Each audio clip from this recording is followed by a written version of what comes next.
I'm Nisha Owen, and in this video we'll be looking at what conservation means and some of the reasons why it's important.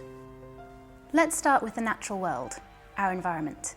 Whether we pay much attention to it or not, it's not just important, it's actually essential for our survival. We're a part of the natural world, even though sometimes it doesn't feel like it. As a part of it, we need it to live. Nature provides all the amazing things we take for granted: air, water, food, even medicine. But many of us are becoming more and more disconnected from the natural world and not realising that it needs to be in good shape to provide us with all of these things. This is simply because, for many of us, we've actually stopped thinking about where our air, food and water comes from. As well as being vital to our survival, nature also provides us with wonder, with awe-inspiring natural beauty.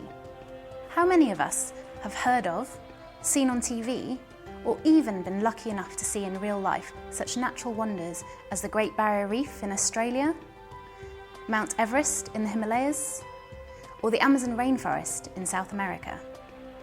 Imagine if these places no longer existed, if we lived in a barren concrete jungle. And what about some of the amazing wildlife that we share our planet with? Tigers, elephants, whales, parrots, plus all of the less well-known but just as special animals like the Chinese giant salamander, a man-sized newt. What if, like the dodo, we only knew about these animals from drawings, old photos, and in the future, from documentaries? Should wildlife have a right to exist simply because it already does, because we might think it's beautiful or amazing, or because we might want to leave these gifts for future generations? We can think of these moral and ethical values as being the inherent value of nature. Ultimately, that's what conservation is all about: preserving the natural world, focusing on the life around us, animals, plants, and their natural habitat. Because we place value on it, we need it, or we think it has its own right to exist. But while we need nature to survive, we're destroying the world around us. We're cutting down trees, clearing forests, driving species to extinction, and producing so much pollution, we're changing the global climate. Our impact has become so catastrophic that we're in the midst of an extinction event happening right now that is on the same scale as the one which wiped out the dinosaurs.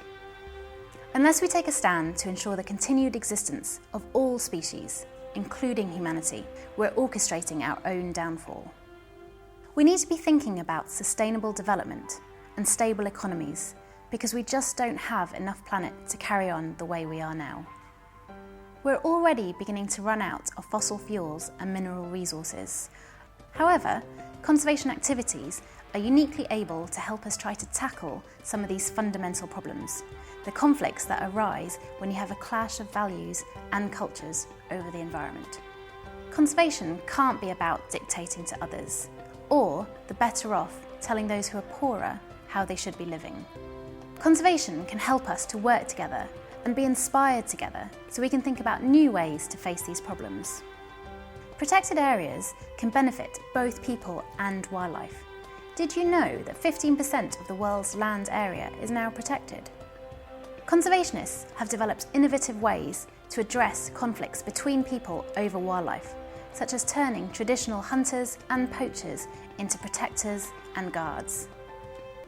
There have been some amazing conservation success stories, and we've even been able to bring species such as the Arabian oryx back from the brink. Oryx were once extinct in the wild, but the reintroduction of a captive bred population has resulted in the establishment of a wild population of over 1,000 animals. But taking action isn't restricted to conservationists on the front line. Everyone can find out more and be part of the change. Let's stop the disconnect between us and the natural world.